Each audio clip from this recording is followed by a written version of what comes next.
Right.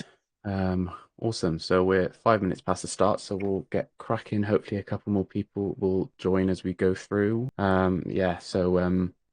Got some really exciting stuff that's happened over the past month or so with Squirrel, especially with 1.15. Yeah, a lot of new features that we've had being in development and really helping to expand the way that it makes it streamline the process in which we can create our projects or build our like develop our dashboards and things. So we're really excited to share with those with you today. So yeah, we've got Matt here. He's one of our lead developers. He'll be taking you through most of the new features that we've got going on. Probably doing a couple small demonstrations of some of the things that we've added in and some of the other things that we've created along the way. So yeah, I'll hand straight over to Matt. Go ahead.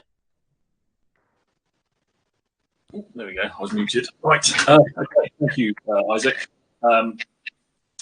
Right. So yeah, I was going to go through pretty much some of the release notes that we've gone through, just to say some of the new things that have come out, and then a few of them I'll give some demonstrations on.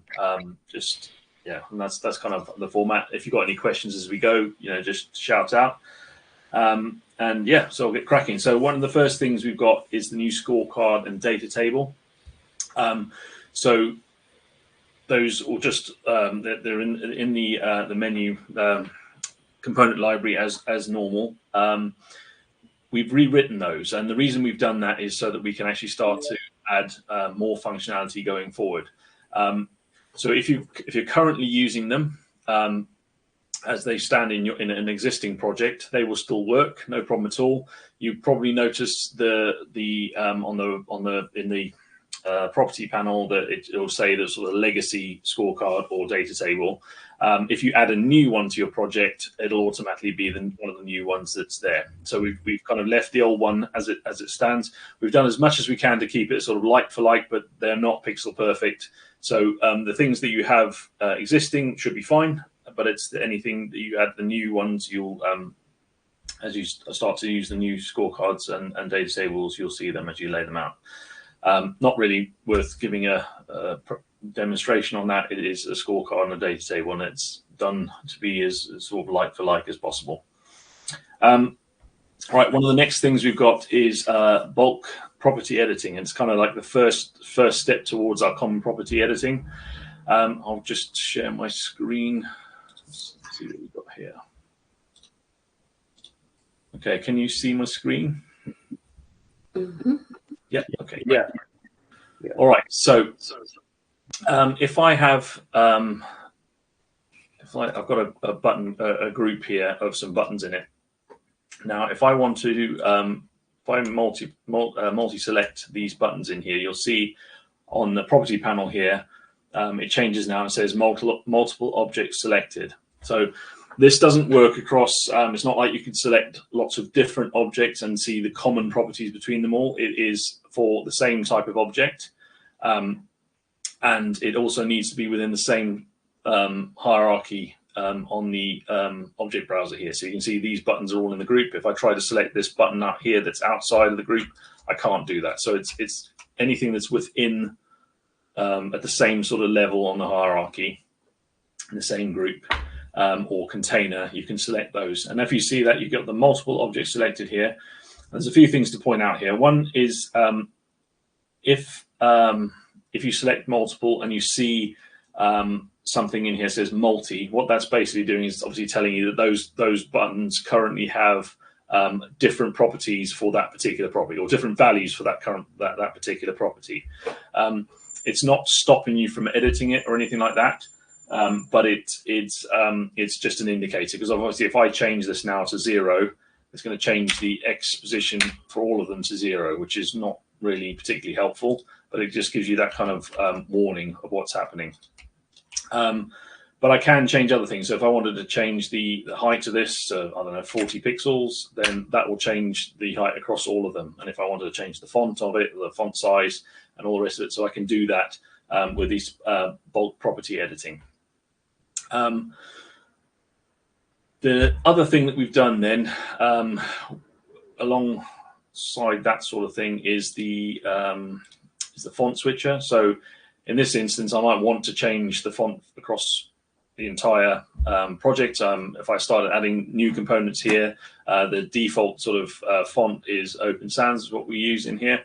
But you may have your own fonts that you want to do. And rather than having to go into each and every single component, wherever you've done it, we have a new facility called the font switcher. So to find that, you go into the edit menu, find and replace fonts. And if I click that, what that does now is it will go through your entire project and it will look for all the fonts that have been used in your entire project. So it'll give you the font name, the font size, and you can see we've got like lots of Open Sans in here, some at 13, some at 15. It doesn't break it down per component or anything like that, because that could be huge, but it does say that we found some components in here that are Open Sans 13. And I know that my buttons at the moment are Open Sans 13 here. So what I can do is I can change the font completely on that, or I can make it bold, or I can change the size of it. So I'm going to change these fonts now to Comic Sans, which will really upset Mel. And if I press that now and apply the changes, we can see that the buttons that were all Open Sans 13 are now changed to Comic Sans 13. So it's a nice, quick and easy way to go around and change fonts across your entire project. So I'll make it bold, make it even worse for Mel. There we go. So that's the font switcher. The next thing is the repeat container, which you can open that example. Okay, so this one can be a real lifesaver and a time saver. So what I've got here is I've got a group, and inside this group I've got a load of different components, and I've bound different parts of these components here into my area in my spreadsheet. So this first row here, so I've got the name, I've got the description, I've got the email, and I've got the gravatar or the image link for this particular image. Now, if I wanted to put this into a sort of a list of all of these types of components, traditionally what I would need to do is kind of design that and style it how I want it. And then what I probably need to do is copy and paste that group as many times as I need it, and space it all out. Then I need to go into each one, and I need to then click on the name and then bind it to the next row, and I need to bind the email address and so on. I have to rebind each one of those things. Some of the, that in itself is a long-winded process, but let's say I've done that, and then I decide, well, I need to actually change some of the styling. Then I'd need to go through and change, or position or something. I'd need to go through and make changes to all of the other ones. Say there's 11 that I've got here, which could take a fair amount of time. The other sort of downside as well, there's been times where we need to do something like that, and I may have needed something like 30. I'd have to find out what's the largest number that I'm going to have, and I need to make at least that many instances of it. And then depending on how much data came in, if I only had 5 rows coming in of data, then I'd only show the first 5 and I'd hide the other 25. And and so there's always that worry, is what if there's additional data coming in and I can't handle it or whatever, and it can be a real pain to maintain. So the repeat container helps us out quite a lot with that. So in this instance here, I've got this group, I've got all these things bound to this first row of data here. What I can do is I can move, so repeat container, I've got one on the canvas, but you just find it in containers, you've got a new one, repeat container. So I've got one on the canvas here. And what I can do is I can move this group inside the repeat container. And what we see straight away is it kind of gives you this ghosting effect of showing you all the it's making several below it, just to give you an idea of what it's going to look like. And then what we can do is we can have a look on the repeat container. We've got some settings here, so we can position it and size and width of it. We can enable scroll bars on it, so if we end up putting lots of extra things in there, we can actually get it to scroll. So I'll leave that on. You've got this padding size, which is kind of like the gap between the different elements that you've got in here. So the first group, then I've got a gap, and then the next group that it's automatically building for me. And then I've got this override bindings data. So this is the bit that can be tricky to get initially, but once you've got it, it makes a lot of sense. So we want this, we want to tell the component how many times it needs to repeat this for us. So what we do is we can bind this area on the spreadsheet, and that's basically saying, right, this is all the data I'm looking at. So I know that each of those items is currently bound to one of those cells on that top row. I'm now telling the component, the repeat container, that I want to use all of this data here. So what it's going to do is it's going to, for each row in there, it's going to make me a new element inside that container. And what it's going to do is it's going to increment each of the bindings for each of those things. So where the name was bound, it's going to increment the binding for that and show the name for this one, description, email, and so on. So if I press confirm, you can see this has changed now. So now I've still got that kind of ghosty look. It'll do it once we go to a preview, but if you see there, it's actually pulled in all the different bits of data from here, which is great now, because if I was bringing that data in and only had the 5 rows, then I'd only see 5 there and so on. So it handles all of that for us. If I need to make a change, I can go in and change the top one, and that will ripple down through all the rest of them. So the main thing here really is that anything that's bound inside this range will get repeated down. So it'll repeat those for you. But there may be times as well where you may not want certain pieces to be repeated. So for argument's sake, I've got this in here, I've got this email address, and I've bound the color of that to somewhere in my spreadsheet, which is actually over here. And if you've bound it to anything that's outside of this range that we've specified, that's not going to get incremented. So it gives you the flexibility to bind to certain things that you want all of the components to keep using. So each one of these will be bound to this particular cell, but anything that you want to be incremented on these will it'll look for it inside of the this range that you've bound. So I hope that makes sense. If it doesn't, give me a shout now and we'll I'll discuss it further. But hopefully that makes sense. So if I change this color now, that would ripple through for all of those, because they're all instances are bound to that one value. But anything inside here, it takes from each row. And then I've left the scrolling on, so if I preview that now. So now I've got this repeat container with these people in here, and I can scroll this and make a nice big list. So that is the repeat container, and it's at the moment this first version of it, it's a vertical repeat container. We are looking at things later on down the line to look at expanding that further, so we have sort of horizontal repeat containers, and then eventually a full-blown repeat grid. Can I ask a quick question here? Sure. So what if you don't know how many rows you're going to have? Here you've got 11. What if it can be anywhere from 11 to 100? Do you just bind down to 100 and then it'll ignore the blanks automatically? Yeah. Okay. Yeah, that's the idea, yeah. All right, thanks. Okay. Right, then some of the new stuff that we've got in here as well, is the, so you may have seen before on this Lottie animation, do a button, I need a button, just throw a button on there quickly. So in the dynamic visibility, one of the things we added fairly recently was the comparator stuff, so that you can, the conditional logic inside of your dynamic visibility. So traditionally you would go, when one value is equal to another one, then it's visible, and if it's not equal, then it's invisible. That's what we had before. Now we've got this other thing, which hopefully some of you have seen already, but if you click on the equals now, you get some other options. So you could actually say when this value does not equal that value, or when this value is less than that value, or if we go to like is empty, if this particular cell I've bound to is empty, then show it, and if it's something gets put into it, then it obviously hide it. So we've got all this kind of logic that was put in, this conditional logic that was put in there now, or before. In 1.15 we've extended that further and put that into the interactivity piece as well. So this is basically when you want to disable certain components. So that used to be, when this equals that, now you've got the ability to actually change that and use the same conditional logic.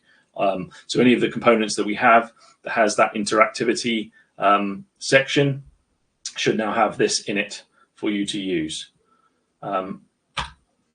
Any questions on that at all? Or everybody happy with that? All good? All good. Okay.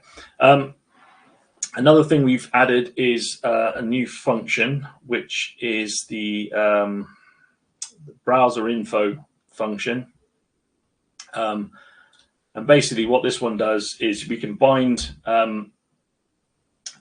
these different options into our spreadsheet for us to then use. So we can get the we can get the operating system, we can get the browser that the person's using, the user agent, and language. Language is kind of handy for some people who've been needing this kind of functionality. So we've added this one in. So if I just bind these up quickly and then just preview it, and you'll be able to see the sort of stuff you get. Should have some S4 there. There we go. Oh, sorry, excuse me. There we go.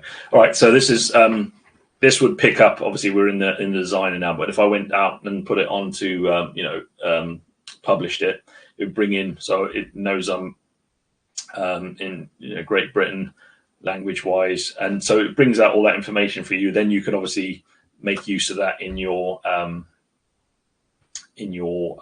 project. We've also had the text input before. We've got a new text area component now, which is in there for you to use. That's something that people have been requesting. And we've got a multi-select drop-down. It's a new multi-select drop-down. Where do we go? In here. So again, it's fairly self-explanatory, but it's there. So go ahead and have a play with that. On the hotspot component, we have now the ability to, where are we looking? Yeah, so on the mouse over, we've got this, the mouse over, we've got the X and Y position of the mouse. So what you can do if you wanted to, build your own kind of tooltips or something like that, would be quite useful. So you can, as you move in the mouse and you go over the hotspot, that would report out the current X and Y position of the mouse into your, if you bound it to the spreadsheet, then you could, show a tooltip and position it where you want it. So, it's just one particular use of it, but giving you this option of reporting out where the mouse X and Y position is based on that kind of hotspot. So that's an additional feature that's been added for there.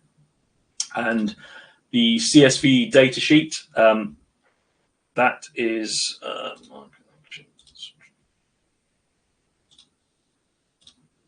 think we have the ability to, actually, where am I looking? No, forget that. Here we are, sorry. So yeah, obviously once I've got the URL, we used to just be able to select it to arrange in the spreadsheet where we want it. We've now got the ability to do the create new data sheet, which is, which I'm assuming most have seen before. It gives you an actual full-on sheet, which brings it into that sheet, and then you can bind stuff onto it. So that wasn't there before. That's a new thing that's been added to the CSV connector. Right, and then I think it's covered off the main items. And then the last one I've got is the impact analysis, which I did demonstrate at IBIS, as some of you will have seen that already. And I'm going to bore you with exactly the same example because it's what I use. So if you just bear with me a second. So the impact analysis, why that's useful, there's two kind of main things. If I'm looking at my project, either my own or someone else's, I look at a particular cell and I want to know what's actually bound to that cell, what's using that cell. Is there something that's writing into that cell or something reading from that cell? Unless you know your project inside out, or especially if you go to someone else's project, it can be quite tricky to figure that out. You've got to go through and look at all the components and see where the bindings go and all the rest of it. So we've got the impact analysis now, which has been added to the right-click menu on your spreadsheet. So if I click on this cell and right-click, I get inspect bindings. So if I click on that, first thing it does is it changes the UI a bit. So on the bottom of the screen, we've got the spreadsheet's been replaced with our binding inspector. We've got the sheet name of where we are, the cell that we're currently inspecting. We've got the search object. We can search through the objects that we've found here. So a little filter. We've got some filtering options there. Looking at this particular cell, it's found that we've got one component bound to it and one function bound to it. I can also use these filters sort of things here to either just look at components if I wanted to.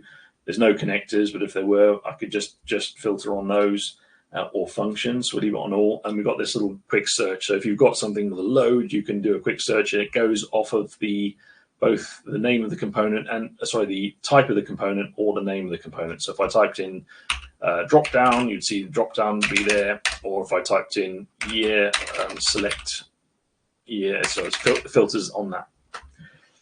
So I've now seen that there's a component of type drop down that's bound to that cell. The name of that component is select year, and I can see that one property is affected, regarding that particular cell. So if I click on that drop down, this item in here, it selects it on the canvas for me. And if we look on the property panel, you'll see there's a new type of highlight that appears here now in this color. And the one property that's affected happens to be the destination property of this drop down. So that is telling me now that when I make a change on this drop down, whatever I select is going to be used or fired as the destination into that cell that we're currently inspecting. So I can see what's been putting data into that. There's another component, data mover. So if I click on that now, we can see that it's the trigger cell. That particular cell is being used as the trigger cell for this data mover. So we can see that it's the drop down is obviously putting data into there. It's the data mover that's listening for that as a trigger, and then it's going to do something after that. So this helps us to kind of work through and diagnose what's going on in our dashboard. It does say we've got two properties there, and I can only see one highlighted. When you see something like that, it's best to have a look around the property panel. We can see here we've got two series. So if I click on the second series, I can see it's the same thing. So this data mover can have independent triggers, but both triggers for these two series are both looking at that particular cell, which is why we've got two properties affected, and it's this trigger cell. Okay, so that's that. And we can have a look at this here. I've got this data. When we choose a year, it's putting a year in there. We know the data mover is then listening for that. And I think it's putting data in here. With the impact analysis, you cannot select an entire range and inspect it. So if I did that now, this is disabled. But what I can do is I can click on any one of those that I think it might be, inspect the bindings, and I can see, okay, there is a component that's referencing that particular cell. It is that data mover again, and if I click on it, we can see it's the destination of that data mover. So we can see the one cell above was being used for the trigger, and this one is actually the destination is actually putting data into those cells. And if I click on this binding button here, it does actually highlight the entire range there, so I can see, yes, okay, that data mover is moving an entire column of data into there. Yeah, so that's pretty much it for the binding inspector. Then the other thing we've got is the cell reference inspector. So if I pick a cell here that's got a formula in it, if I wanted to look through my project and find out which cells are being used to make up that value, I can obviously look in my in the formula bar here, and I can see it's E18 of the same sheet, or I can see it's B16 on the factors sheet. That's great. I can go to those and find them and then see how they're made up and so on. What's tricky to do though is to find out what is where else is this cell being referenced down the line. You know, what else is using it, and that is very difficult to do inside a Squirrel. So what we have here, we can right click, we can do the inspect cell reference. So if I do that now, the screen changes again. The spreadsheet remains, but it goes into like a non-edit state. We can still see the actual formula for that particular cell that we're referencing. We can still see that the cell is actually highlighted here as well. And then the top half has been replaced the canvas, and now we have the cell reference inspector. So at the top here, we've got the cell references for this particular sheet, cell E20. We see the calculated value for that, the current calculated value for that particular cell. And then we've got these two sections. Left-hand side is for the references, and the right is the reference by. So the left-hand side is any of cells that were used, that were referenced in that formula. So we can see that it was the main model E18 and factors B16. And on the right-hand side, this is telling us now any other cells that have a formula that is referenced in the cell we're inspecting. So this helps us to, we can actually, go backwards and forwards and see what's affected. If I made any changes to the cell, what's going to be affected upstream, downstream, and well, not downstream, but you can traverse through it. So if I click on main model 18, it's interactive, so you can go back. We can see that the cell I've just jumped to here is this E18 with a calculated value there. It's made up of these, and then on the right-hand side, we can see all the other cells that reference it, including main model E20, where we just came from. So I'll click on that. Another one we looked at was factors B16. This is obviously on a different sheet. So if I click on that, you can see it does move us to a different sheet down below. It selects B16. And we can see there that this has no formula in it. It's just a single value. And that's reflected on the left here. So there's no other cells being referenced, but we can see on the right-hand side there are an awful lot of cells that are referencing that particular cell. So any changes to this particular cell would have a fair impact across the rest of our project. And you can carry on and out on, but I'll just briefly. So let me set, this is obviously a single value. What's changing that? So if I right click and I can go back to inspect bindings, I can see there are a few things that are changing that value. The first one's just a text label, and I can see it's the display property that's bound. So that's not changing anything. It's just revealing whatever the value is. We have got a slider that's bound to it on the value of the slider. So we know now that if this slider changes at all, it's going to change that value, which is then going to impact all those other items that we saw over here. And then you can carry on. You can traverse through, see what it is, see what's what gets changed, and then obviously inspect the bindings on that to see which components then get affected. And it helps you to kind of document your entire project. It helps you if you've got any issues, you to troubleshoot, or if you're trying to help someone else with their or maintain someone else's project. So that's pretty much impact analysis. Any questions on that one?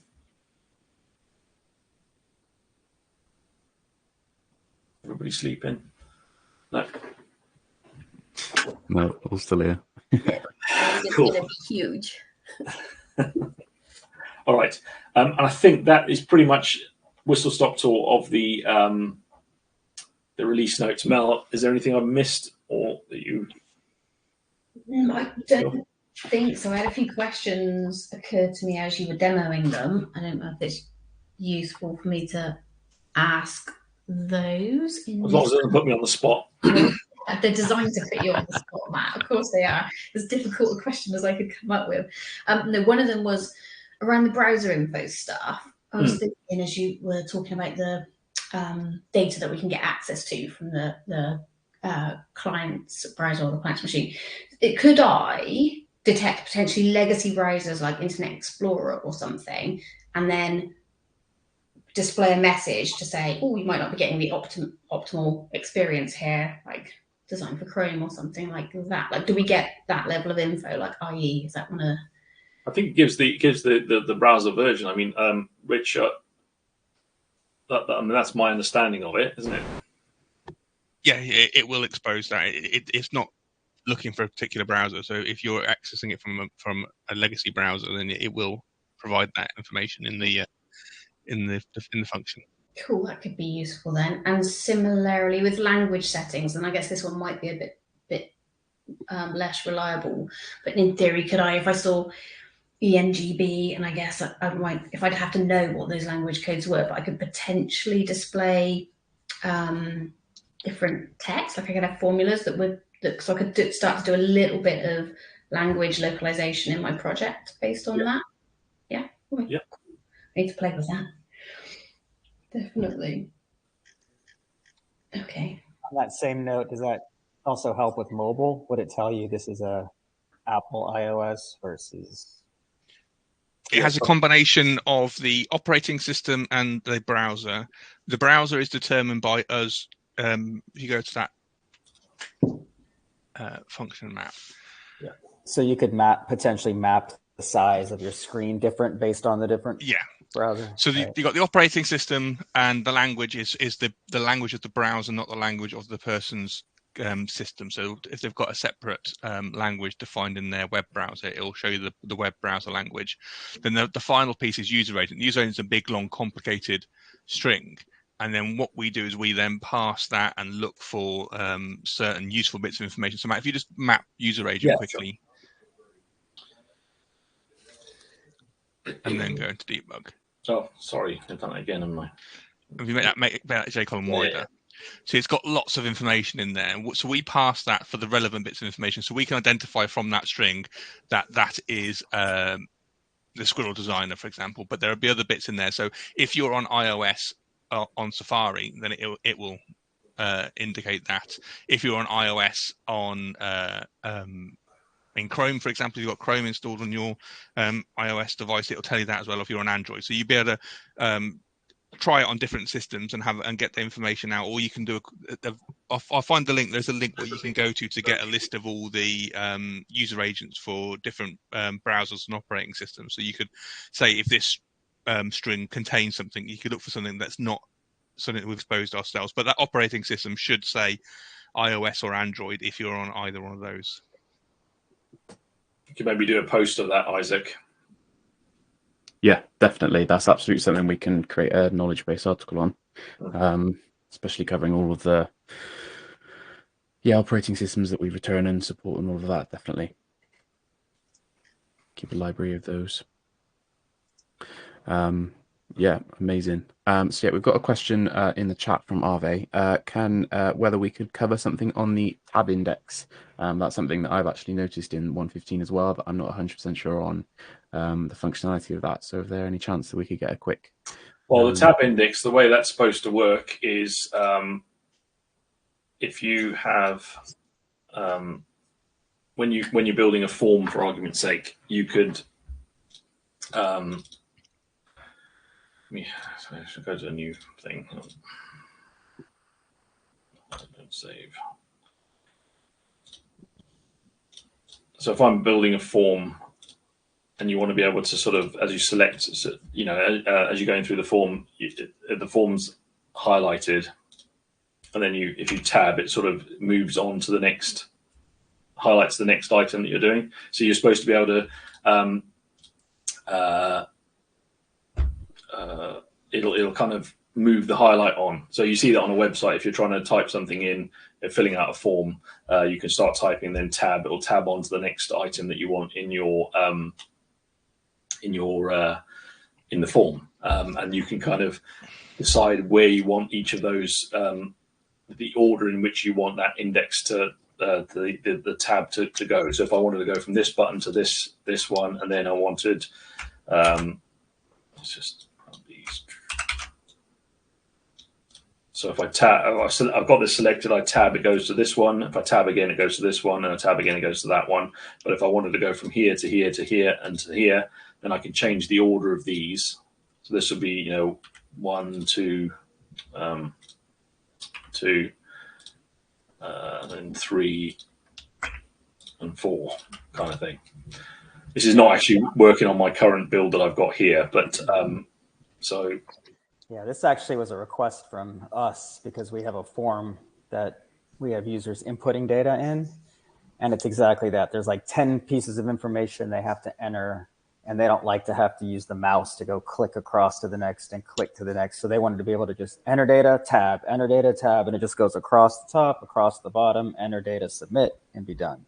Yeah. Does this work across different components. So I can say move from entering text to move to a drop down, move to a list box, move back to a text. Like it's not limited to certain components. It's any of the components that have this tab index property. So it is limited at the moment. So the main ones are the buttons and the text and value inputs at the moment. We are in the next release of Squirrel going to be enhancing it to roll out for things like drop downs and date pickers and multi-select. The challenge we have is text input boxes and buttons are nice and straightforward to move the focus around on. When you move to a drop down, how do you want to then expand the drop down and select the items? Because there are different user experiences. People on Windows do it one way, people on Mac do it another way, and so we need to come up with a consistent and intuitive way to do that. So those ones were put on the back burner for this release, but they will be coming in the future releases. So we've got it on button, text input, value input. I can't remember if it's on text area or not. I think we might have missed text area, so it'll be coming on that. Radio buttons, checkboxes, they're all done, I believe. And then, as Rich says, the more common. It was surprising. Rich and I got on a call the other day to try and determine the behaviour, what should happen for a drop down when it receives focus. That's what Matt's describing there. When you tab around, which elements are receiving focus. And Rich on his Windows machine, I'm on my Mac, and different things like space bars doing something to expand or collapse the drop down, arrows let you go up and down arrow, and not others and stuff. So we have to work out what is going to be the consistent experience across them. But absolutely, we're rolling it out to more And do you have to put those in a group for you to be able to tab, or you can that's a good question. No, and in fact, prior to implementing this, like if you were trying to influence the order in which things receive focus and they don't have it on, there's a sort of pseudo way of doing it with the order in which they appear in the object browser, or which is ultimately the order in which you added them, unless you go changing it, and then groups and things. But it's really hard and inconsistent to do it. But so this that Matt's showing now, that tab index is completely independent of any kind of hierarchy or grouping or anything. But it does rely on you as the person building this to remember and manage and know, how many objects you've got, how many you set the tab index on. So Matt could set multiple, have a tab index of 4. I'm not actually sure what would happen in that case. It might get to the first one or whatever. So as it puts the onus on you to remember to increment each one. And I mean, you could go, I want this one to be 10 and this one to be 50 and this one to be 100, and then give yourself some space in between to fill in other numbers as you add more components that you want to change the order of the sequence on. But at the moment it's a manual kind of effort for you to know which number to assign it and maintain that yourself. The key thing is it goes through the tab index in sequential orders for components that are visible. So if you've got components that are dynamically hidden, you don't now have to readjust all the tab indexes for the other ones. So if it goes 1, 2, 3, and you hide number 2, so number 2 is dynamically hidden, the tab index will automatically go 1, then 3. So it'll skip over any hidden ones. So you don't have to worry about that. Can I ask a hotspot question? Yeah. I don't understand what that enhancement was with the being able to change the positions. What advantage, or where would I ever use that? Because I use the hotspot and I just hover, or I size it where I want it. And then if you click in that area, the arrow pops up. So what's the advantage of pushing the location there? I guess, what am I gaining from that? Yeah, we'll get Matt will set one up now, essentially. If you make your hotspot quite large, Matt. Yeah. So you're creating like a hotspot area, and then if Matt adds something like, a text label, you could even grab his button or anything for now, just to illustrate it.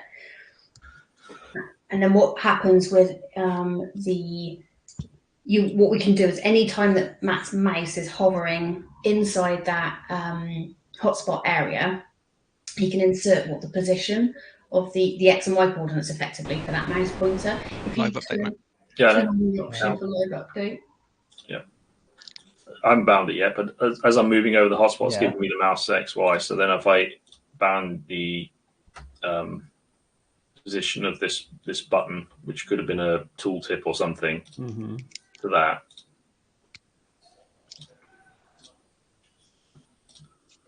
then it can roll over. But I could have also bound that to another cell, which gives me like an offset if I wanted to make an offset of it. Yeah. So the use case for it is things like you could have these hotspots now, and you can bind the X and Y, but all of, like, say, a canvas container, for example. And in that canvas container, you can have charts and other things. So you can start having more complicated tooltips than just simple pop-ups and that sort of stuff. And you've got the option of having it follow the mouse if you want to have it follow the mouse, or got the option of just being there. The idea then is you can have one component that it's aware of what you're hovering over, is also aware of where it is as well. So rather than having to have a hotspot and then having a label that you show and hide, and you have lots and lots of labels for every single hotspot, you can now have multiple hotspots and one reusable label that is then your tooltip, rather than having to have multiple tooltips already defined. You can have that dynamically changing. Got it.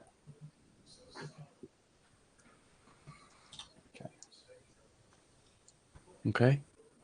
Any more questions from anyone at all?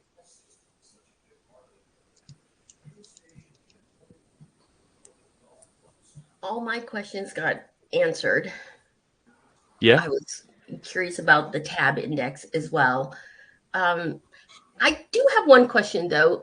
You mentioned the change to the dynamically disable. When might be a use case scenario for disabling? If you have a button that you may want someone to fill in some data, they've filled in lots of information first before you have something to. If I don't know, they fill out certain parameters, and then you want to, press something that runs a query. You want to make sure they've got all the parameters in first. Make sure that those cells are not empty, or it's like different things. Yeah, Roxanne, I think what you would have done in the past probably for that. So you want to make sure they've, I don't know, entered a few values before the save button becomes enabled or something. Yeah. Probably what I'm guessing you've done in the past, as I would have done, is you sort of put a blocking thing over the top of the button.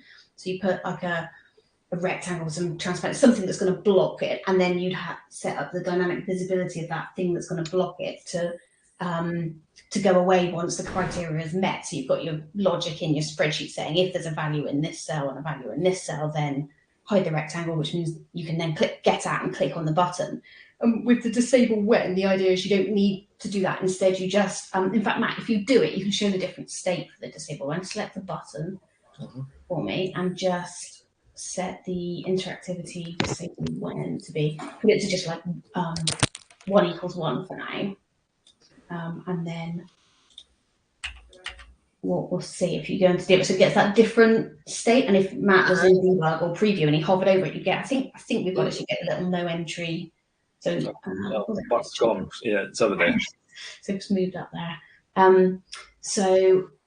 That's because we attached it to the yeah, so that's the idea behind it, Roxanne. Instead of either having to make the button go away altogether because you haven't collected, all the criteria is not met for you to be able to click that button yet, or having to block it with a rectangle or something over the top, you can now actually just within the one component say, here's my button, here's what it should do when you click it, and if you want to, and you can optionally apply a condition to say make this button disabled. So that's the idea behind it. Yes, that's awesome. Yeah, you're right. In the past, I would have just used other workarounds. Yeah. Not understanding how that worked. So that's great. Thank you.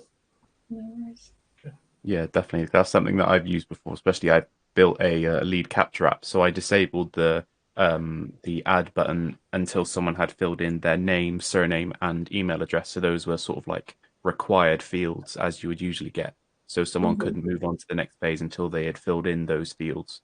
So yeah, it's definitely very useful instead of having to, like Mel said, add more components on and then apply dynamic visibility logic on that. So it saves on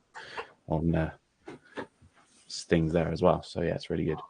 That's great. Thank you for the explanation. Awesome. Any other questions? Is that everything?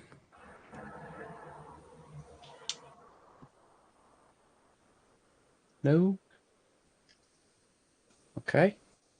Brilliant.